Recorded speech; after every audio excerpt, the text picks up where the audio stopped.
नमस्कार दोस्तों, आप सभी का स्वागत है। आपके अपने YouTube चैनल मानव जीवन में दोस्तों लाइफ में सभी आगे बढ़ना चाहते हैं और लाइफ में आगे बढ़ने के लिए हमें रोज ही कुछ नया सीखना चाहिए और आगे बढ़ना चाहिए। तो चलिए आज की प्रस्तुति शुरू करते हैं। श्री शिवाय नमस्तुभ्यम, हर हर महादेव। दोस्तों, आप सभी लोग जानते हैं कि 10 जुलाई 2024 को पड़ रही है बुधवार पंचमी तिथि।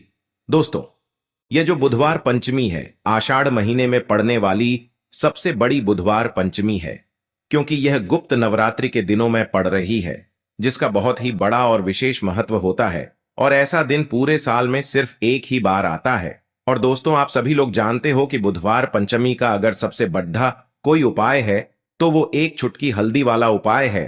तो दोस्तों, इस बुधवार की पंचमी तिथि के दिन आप लोगों को इस एक चुटकी हल्दी वाले उपाय को जरूर करना है। बहुत सारे लोग होंगे जिन लोगों ने इस उपाय को न किया हो, मतलब पूरा महीना निकल गया आषाढ़ महीने का, उन्होंने किसी भी दिन इस हल्दी वाले उपाय को न किया हो। पर दोस्तों, आपके पास एक आखिरी मौका बचा हुआ है, जो कि 10 जुलाई के दिन। तो इस दिन आप लोगों को इस वाले उपाय को जरूर कर लेना है। भले ही आपने पूरे महीने भर इस उपाय को न किया हो, पर अगर आपने इस आषाढ़ महीने के बुधवार पंचमी के दिन अगर इस वाले उपाय को कर लिया तो आपको इस उपाय को करने का वो फल मिलेगा जिसकी आपने कभी कल्पना भी नहीं करी होगी। इसीलिए आप लोग इस वाले उपाय को एक बार जरूर कर लेना, ताकि आप लोगों के हाथ से यह मौका न जा सके और आपको इस उपाय को करने का फल मिल सके। दोस्तों, यह उपाय पंडित जी ने अपनी अभी की ही शिव महापुराण की कथा में बताया है, जिस उपाय को आज हम आपको बहुत अच्छे से समझाने वाले हैं। इस वीडियो को देखने के बाद इस उपाय को समझने के लिए आपको कोई और वीडियो को देखने की जरूरत नहीं पड़ेगी। तो चलिए दोस्तों, उपाय को शुरू करते हैं। देखिए, यह इस आषाढ़ महीने के बुधवार गुप्त नवरात्रि के दिन यह इतना खास होता है, इतना महत्वपूर्ण होता है। देखा है, कभी कभी बड़े बड़े पूजा पाठ अनुष्ठान से जो मनोकामना पूर्ण नहीं होते, वो आषाढ़ महीने के दिन एक छोटे से उपाय करने से ही आपकी मनोकामना पूर्ण हो जाती है। और बहुत सारे लोगों ने इस उपाय को किया भी है और उनको इस उपाय को करने का फल भी जरूर मिला है। अगर आप लोग भी इस उपाय को करना चाहते हैं तो आप इस उपाय को पहले अच्छे से समझ लेना, सुन लेना, उसके बाद करना। आपको इस उपाय का फल जरूर मिलेगा। और इस उपाय को कर लेने से आपके घर में चाहे किसी भी प्रकार की दुख और समस्या क्यों ना चल रही हो, आपको उसका कारण भी नहीं पता है कि भाई यह समस्या किस कारण से चल रही है। उसका कुछ भी कारण हो सकता है, जैसे पितृदोष हो सकता है या किसी भी तरह का मंगल दोष भी हो सकता है। तो इस दिन आप लोगों को यह वाला उपाय कर लेना है। यह एक ऐसा उपाय है जिस उपाय को अगर किसी विशेष दिन पर किया जाए तो भाई उस विशेष दिन का जो है वह तो हमें मिलता ही मिलता है, पर हमने उस दिन पर इस उपाय को किया है तो हमें उससे भी बड़ा फल मिलता है। और फल बहुत जल्दी मिलता है, क्योंकि आप इस उपाय को बहुत ही बड़े और विशेष दिन पर कर रहे हो। तो चलिए अब उपाय के बारे में बात करते हैं, लेकिन उससे पहले आप लोगों को यह जानना आवश्यक है कि आखिर यह उपाय किस समय करना है, किसको करना है और कैसे करना है। तो चलिए हम आगे आपको वीडियो में एक एक करके बता देते हैं। लेकिन उससे पहले अगर आप लोग हमारे चैनल पर नए हैं तो हमारे चैनल को सब्सक्राइब कर लेना और इस वीडियो को लाइक करके कमेंट बॉक्स में श्री शिवाय नमस्तुभ्यम ओम नमः शिवाय जरूर टाइप कर देना। तो दोस्तों, इस हल्दी वाले उपाय को हमें इस बुधवार पंचमी के दिन कैसे करना है, किसको करना है, किस समय करना है और कहां पर करना है, ये सारे सवालों के जवाब आपको इस वीडियो में मिल जाएंगे। और जो ये वीडियो देखेगा भाई, उसको एक चुटकी हल्दी वाला उपाय जरूर करना चाहिए, क्योंकि इस दिन हल्दी का भी बहुत ही बड़ा और विशेष महत्व होता है। और जब बात आ जाए हल्दी के उपाय की तो यह सोने पे सुहागा वाली बात हो जाती है और ये एक बहुत ही बड़ा उपाय हो जाता है इस बुधवार गुप्त नवरात्रि का। तो अब दोस्तों, इस एक चुटकी हल्दी वाले उपाय को आखिर करना किसको है, सबसे पहले हम लोग वो बात जान लेते हैं। तो देखो, घर की जो बड़ी माताएं बहनें होती हैं, उन माताओं बहनों में से कोई भी एक बड़ी माता बहन इस वाले उपाय को कर सकती है। और दोस्तों, अगर आप चाहें तो अपने घर में से सभी सदस्यों को भी इस उपाय को करवा सकते हैं। अगर किसी व्यक्ति की खुद की कोई मनोकामना है, खुद की कोई दुख और परेशानी है जो कि वह अपने लिए ही करना चाहता है इस वाले उपाय को, तो वह खुद अपने लिए भी कर सकता है। बाकी अगर कोई घर में से ऐसा है जो कि अपने पूरे घर परिवार की सुख और शांति के लिए ये वाला उपाय करना चाहता है तो भाई वह भी कर सकता है, उसमें भी कोई दिक्कत वाली बात नहीं है।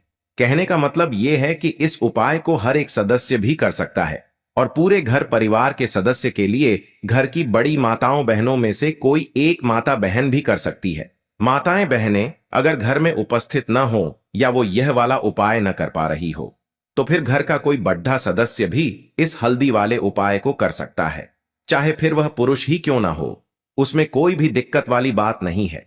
अब दोस्तों, इस हल्दी वाले उपाय को हमें करना कहां पर है? हमें इसे घर के मंदिर और तुलसी के क्यारे में जाकर करना है। बहुत सारे लोग प्रश्न करते हैं हर एक उपाय को करते समय क्या हम इस उपाय को अगर घर पर तुलसी का पौधा ना हो तो मंदिर में कर सकते हैं? तो इस वाले उपाय को अगर घर पर करोगे तो ज्यादा अच्छा होगा। अगर मंदिर में तुलसी का पौधा है और वहां करोगे तो भी कर सकते हो इस वाले उपाय को। उसके बाद में दोस्तों जो अगला प्रश्न निकल कर आता है वो ये आता है इस उपाय को लेकर कि आखिर इस उपाय को हमें किस समय करना है, सुबह के समय करना है कि शाम के समय करना है? तो देखो, इस वाले उपाय को आप लोग सुबह के समय भी कर सकते हो और शाम के समय प्रदोष काल में भी कर सकते हो। अब अगर आप पूछो कि भाई सबसे उत्तम समय कौन सा रहेगा इस एक चुटकी हल्दी वाले उपाय को करने का, तो हम आपसे बस यही कहेंगे कि इस उपाय को आप शाम के समय करेंगे तो ज्यादा बेहतर होगा। बाकी अगर सुबह के समय भी करेंगे तो भी अच्छा होगा, उसमें कोई भी दिक्कत वाली बात नहीं है। तो अब दोस्तों जो अगली सबसे बड़ी और महत्वपूर्ण बात आती है वो यह आती है कि सुबह अगर हम उपाय को करेंगे तो हमें कितने बजे से लेकर कितने बजे तक के बीच में करना है, और शाम के समय प्रदोष काल में करेंगे तो हमें कितने बजे से लेकर कितने बजे के बीच में करना है। तो देखो, सुबह जितनी जल्दी हो सके आप उपाय को करने की कोशिश करना। बाकी अगर किसी कारणवश लेट भी हो जाओ, थोड़ी देर भी हो जाए तो 10 या 11 बजे तक भी आप उपाय कर लेना, पर 12 बजे से ज्यादा देरी ना हो, ठीक है? इस बात का ध्यान रखना। उसके बाद में दोस्तों अगर शाम के समय प्रदोष काल की बात करें, प्रदोष काल का जो समय होता है वो शाम के 6 बजे से शुरू हो जाता है। मतलब शाम के 6 बजे से लेकर 7 बजे के बीच का जो समय होता है यह समय प्रदोष काल का समय होता है। पर अभी जो मौसम चल रहा है इस मौसम में जो है शाम बहुत देरी से होती है, तो आप इस उपाय को 7 या 8 बजे के बीच में भी कर सकते हो। मतलब शाम के 6 बजे से रात 8 बजे के बीच में आप कभी भी इस वाले उपाय को कर सकते हो, उसमें कोई भी दिक्कत वाली बात नहीं है। परंतु बुधवार के दिन कोशिश करना कि समय के अंतर्गत ही कर लो। किसी कारणवश ना कर पाओ तो थोड़ा देरी से भी कर सकते हो, आपको उपाय का फल जरूर मिलेगा। अगर हमारे जीवन में दुर्भाग्य लगातार बना हुआ है, हमारी किस्मत रूठी हुई चल रही है, हमारे जीवन में लगातार कोई ना कोई विपत्ति आ रही है, कोई ना कोई ऐसे ग्रह नक्षत्र हमारे जीवन में लगातार बने हुए हैं जिनकी वजह से हम कोई भी अपना कार्य नहीं कर पा रहे हैं, न ही हम अपना व्यापार शुरू कर पा रहे हैं, न ही हमें अच्छी नौकरी मिल पा रही है, न ही हमारे जीवन में काम धंधे की प्राप्ति हो पा रही है, हमारे किसी भी कार्य में हमें सफलता नहीं मिल पा रही है। तो पूज्य गुरु जी ने कहा कि आपके जीवन में भी अगर इनमें से किसी भी प्रकार की समस्या चल रही हो तो आपको आषाढ़ मास में पड़ी बेचने वाली पंचमी की तिथि में यह विशेष उपाय जरूर कर लेना चाहिए। तो चलिए जानते हैं इस विशेष उपाय के बारे में, लेकिन उससे पहले एक प्रार्थना है। अगर आप चैनल पर नए हैं तो कृपया चैनल को सब्सक्राइब अवश्य कर लें। देखिए, यह वीडियो बहुत ही ध्यान से सुनिए, क्योंकि इस वीडियो में जो उपाय आपको बताए जाएंगे वह आपको आषाढ़ मास में पाडी बेचने वाली पंचमी की तिथि में ही करने हैं। इस पंचमी तिथि में अगर हम लोग यह उपाय कर लेते हैं तो पूज्य गुरु जी ने अपनी शिव महापुराण की कथा में कहा कि आपके जीवन से इन सारी समस्याओं का अंत हो जाएगा और आपको भी धन धान्य की प्राप्ति होगी। देखिए, सबसे पहले आप इस पंचमी की तिथि में एक कार्य करेंगे। आप सुबह जब भी उठेंगे तो अपने स्नान वाले जल में थोड़ी सी हल्दी जरूर मिला लेंगे। आप सभी जानते हैं कि आषाढ़ का महीना चल रहा है और यह महीना समर्पित होता है भगवान विष्णु को, माता लक्ष्मी को और माता तुलसी जी को। इसलिए अगर आप हल्दी वाले जल से स्नान करते हैं तो पूज्य गुरु जी ने कहा कि इससे आपका दुर्भाग्य समाप्त होता है, आपकी रूठी हुई किस्मत जागती है और आपके भी सौभाग्य में वृद्धि होती है। अब जानते हैं गुरुजी द्वारा बताए गए पहले खास उपाय के बारे में। इस उपाय के लिए आपको 2 हरी इलायची ले लेनी है। फिर इसी के साथ साथ आपको ले लेना है एक दीपक। दीपक आप मिट्टी का भी ले सकते हैं, और आप अपने घर पर अगर आटा मढ़कर उसका दीपक बनाते हैं तो उसका भी दीपक आप तैयार कर सकते हैं। इस दीपक में आपको घी का इस्तेमाल करना है और साथ ही साथ लंबी रुई की बत्ती का प्रयोग करना है। देखिए, इस उपाय को बहुत ही ध्यान से समझिए, क्योंकि यह उपाय महादेव को भी बहुत प्रिय है और माता लक्ष्मी को भी बहुत प्रिय है। देखिए, अब सबसे पहले आप एक काम करेंगे। आप यह दीपक लेकर अपने घर के मंदिर के सामने पहुंच जाएंगे।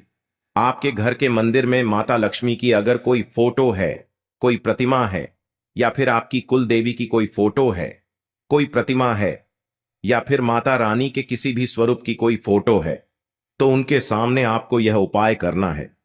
आधा उपाय आप अपने घर के मंदिर में करेंगे और आधा शिवालय में जाकर करेंगे, इसलिए आपको यह उपाय बहुत ही ध्यान से समझना है। देखिए, अब माता रानी के सामने सबसे पहले आप थोड़े से चावल डाल दीजिए और उन्हीं चावलों के ऊपर यह दीपक रख दीजिए। इस दीपक को रखने के बाद इसमें थोड़ी सी आप पिसी हुई हल्दी डाल दीजिए।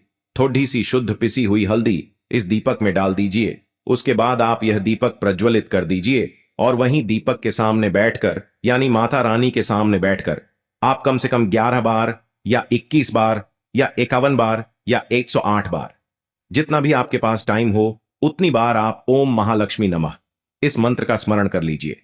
मंत्र का स्मरण करने के बाद आपके पास जो 2 हरी इलायची है, उनमें से एक हरी इलायची आपको इसी दीपक में डाल लेनी है और माता लक्ष्मी से प्रार्थना कर लेनी है कि मेरे जीवन में जो धन धान्य की कमी चल रही है, मेरे जीवन में जो सौभाग्य में वृद्धि नहीं हो पा रही है, दुर्भाग्य लगातार बना हुआ है, तो आपके जीवन में धन से संबंधित जो समस्या चल रही है उसको दूर करने के लिए माता रानी से प्रार्थना कर लेनी है। फिर इसके बाद आपको ये दूसरी हरी इलायची और थोड़ा सा शहद लेकर पहुंच जाना है शिवालय। देखिए, ये उपाय आप शाम के समय में ही करेंगे।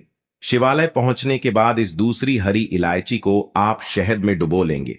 चारों तरफ से इस हरी इलायची में शहद लगा लेंगे और फिर यह हरी इलायची आपको शिवलिंग के ऊपर समर्पित कर देना है। शिवलिंग के सामने बैठकर आपको महादेव से प्रार्थना कर लेनी है कि आपके जीवन में धन से संबंधित कोई समस्या चल रही है या आपकी कोई विशेष मनोकामना है जो परिपूर्ण नहीं हो पा रही है, तो महादेव से उस मनोकामना को परिपूर्ण करने के लिए प्रार्थना कर लेनी है और श्री शिवाय नमस्तुभ्यम या फिर ओम नम शिवाय का कम से कम 108 बार जाप करने के बाद फिर वापस अपने घर आ जाना है। पूज्य गुरु जी ने कहा कि अगर आप इस पंचमी की तिथि में इस अचूक उपाय को कर लेते हैं तो आपके जीवन से भी धन की समस्या हमेशा के लिए समाप्त हो जाएगी और आपको भी माता लक्ष्मी की कृपा प्राप्त होगी। अब इसके बाद बात करते हैं गुरु जी द्वारा बताए गए दूसरे खास उपाय के बारे में। देखिए, इस उपाय के लिए आपको 1 लोटा जल ले लेना है। फिर इसी के साथ आपको ले लेना है थोड़ा सा गुड़। आप 1 टुकड़ा या 2 टुकड़े गुड़ के ले लीजिएगा और इस गुड़ को इस 1 लोटे जल में डाल लीजिएगा। फिर इसी के साथ आपको थोड़ी सी पिसी हुई शुद्ध हल्दी ले लेनी है। 1 या 2 चुटकी शुद्ध पिसी हुई हल्दी ले लीजिएगा और इसको भी इसी 1 लोटे जल में डाल लीजिएगा। अब आपका ये 1 लोटे जल का मिश्रण तैयार हो गया। इस 1 लोटे जल को लेकर आप पहुंच जाएंगे अपने घर पर जो माता तुलसी का पौधा है उसके सामने। अगर आप अपने घर की छत पर माता तुलसी का पौधा रखे हुए हैं तो वहां पहुंच जाएगा और ये 1 लोटा जल माता तुलसी के पौधे में आपको समर्पित करते जाना है और ओम नमो भगवते वासुदेवाय या फिर ओम महालक्ष्मी नमः, इन दोनों में से किसी भी एक मंत्र का लगातार स्मरण करते जाना है। धीरे धीरे जल समर्पित करते जाइए और इन दोनों में से किसी भी एक मंत्र का कम से कम 11 बार या फिर अधिक से अधिक 108 बार जाप कर लीजिए। फिर वहीं तुलसी जी के पौधे के सामने बैठकर आपके जीवन में जो धन धान्य से संबंधित समस्या चल रही है या फिर आपके घर में बहुत ज्यादा लड़ाई झगड़ा होता है, शांति नहीं है आपके जीवन में, दुर्भाग्य आपके जीवन में है, आपकी किस्मत आपसे रूठी हुई है, तो इन सभी समस्याओं के लिए माता तुलसी से और भगवान नारायण से प्रार्थना कर लेनी है और फिर उसके बाद वापस आ जाना है। पूज्य गुरु जी ने कहा कि आषाढ़ मास में तुलसी जी के पौधे का बहुत ही विशेष महत्व होता है, इसलिए अगर हम इस महीने में तुलसी जी के सामने कुछ विशेष उपाय करते हैं, उनकी पूजा करते हैं, उनकी आराधना करते हैं, तो इससे माता तुलसी हमारे जीवन में धन धान्य के भंडार भर देती है। हल्दी समर्पित करने से माता तुलसी हमसे अति शीघ्र प्रसन्न होती है, इसलिए हल्दी आपको इसे एक लोटे जल में जरूर मिलानी है। तो चलिए बढ़ते हैं अगले उपाय की ओर। देखो, यदि आपके जीवन में आर्थिक संकट बहुत अधिक हो रहे हैं, धन की समस्या लगातार जीवन में बनी हुई है, एक एक रुपयों को प्राप्त करने के लिए आपको बहुत अधिक कड़ी मेहनत कर रहे हैं, तो आज रात्रि में सोने से पहले आपको यह एक चमत्कारी दीपक का उपाय अवश्य करना है। या फिर यदि आपका जो व्यापार है, बिजनेस है, दुकान है, वो अच्छे से नहीं चल पा रही है, तो आज रात्रि में इस विशेष दीपक का उपाय आपको अवश्य करना चाहिए। देखो दोस्तों, दीपक हमारे घर में सभी नकारात्मक शक्ति को बाहर करता है। यह उपाय आपको साल में केवल एक बार करने का ही मौका मिलता है। केवल और केवल बुधवार पंचमी पर ही इस उपाय को किया जाता है। देखिए, इस उपाय के लिए आपको तुलसी जी की जो सूखी लकड़ी होती है उसे ले लेना है। देखिए दोस्तों, यदि आपके पास पुरानी तुलसी जी की लकड़ी है तो उसे आप ले सकते हैं, और यदि आपके घर में तुलसी जी जो लकड़ी है वो सूखी हुई है तो उसकी लकड़ी आप तोड़ डीडीएच करके इस्तेमाल कर सकते हैं। लेकिन आपको ध्यान रखना है कि सूर्यास्त से पहले पहले ही आपको ये जो तुलसी जी की लकड़ी है इससे अवश्य ही तोड़ लेना है। तो इस उपाय के लिए आपको सबसे पहले तो एक मिट्टी का दीपक लेना होगा। आप चाहें तो आटे का दीपक भी ले सकते हैं, क्योंकि आटे का दीपक सभी दीपक में सर्वोत्तम माना गया है। इस दीपक के अंदर आपको शुद्ध घी का प्रयोग करना होगा, और इससे दीपक के अंदर अपने जो तुलसी जी की लकड़ी ली है उसे भी रख देना है। लेकिन ये जो तुलसी जी की लकड़ी है इसमें आपको चारों तरफ अच्छे से घी लगा लेना है। देखिए, गुरु जी ने बताया है कि जो तुलसी जी की लकड़ी है, यदि आप उपाय करते हैं और बहुत ही शीघ्रता से जल जाती है, तो इसके लिए आपको एक कार्य करना है। आपको थोड़ी सी रुई ले लेनी है, और उससे रुई को आपको जो तुलसी जी के अपने लकड़ी ली है उस पर अच्छे से चारों तरफ लपेट देनी है। तुलसी जी की लकड़ी के ऊपर रुई लपेटने के बाद इसे आपको पूरा घी के अंदर डुबो लेना है। अब इसे आपको बाती के रूप में प्रयोग करना है। अब दोस्तों, इस दीपक को आपको प्रज्वलित कहाँ करना है? तो इस दीपक को आपको या तो भगवान विष्णु के सामने प्रज्वलित करना होगा, या फिर आपको भगवान श्री राम के सामने प्रज्वलित करना होगा, या फिर भगवान कृष्ण के सामने, यानी कि भगवान विष्णु के जो भी अवतार हैं उनके सामने आप ये दीपक प्रज्वलित कर सकते हैं। या फिर आप इससे दीपक को माता तुलसी जी के सामने भी प्रज्वलित कर सकते हैं। पूज्य गुरु जी ने बताया है कि जो भी व्यक्ति इस प्रकार से तुलसी जी की डंडी से यह दीप दान कर देता है, उसके जीवन में कभी भी धन की समस्या नहीं होती है। इसीलिए आपको ये पूरे साल में केवल एक बार ही मौका मिलता है। आषाढ़ माह में इस उपाय को करके देखना, आपकी सभी इच्छा जरूर पूर्ण होगी। यह जो उपाय है रात्रि में सोने से पहले करना है। देखो दोस्तों, आज की इस वीडियो में हमने आपको 3 से 4 महाउपाय बताए हैं जो आपको गुरुवार पंचमी के दिन करने हैं। उपाय को करते समय कोई भी गलती नहीं करनी है। आज के लिए बस इतना ही इस वीडियो में दी गई जानकारी। अगर आपको अच्छी लगी हो तो प्लीज हमारे चैनल मानव जीवन को सब्सक्राइब करें, लाइक करें, और हमारे वीडियो में अंत तक बने रहने के लिए धन्यवाद।